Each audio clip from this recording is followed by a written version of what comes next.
Hello friends, today in this video I am going to show you how to insert double vehicle line symbol in MS Word. So guys, very easy. First click on insert. Here you see insert option is available. Click here. Then click on symbols. Then again click on symbols. Then click on more symbols. Font select this one. Subset select this one.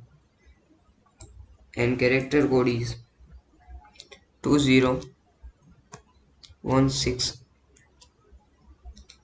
And click insert how much you can add it.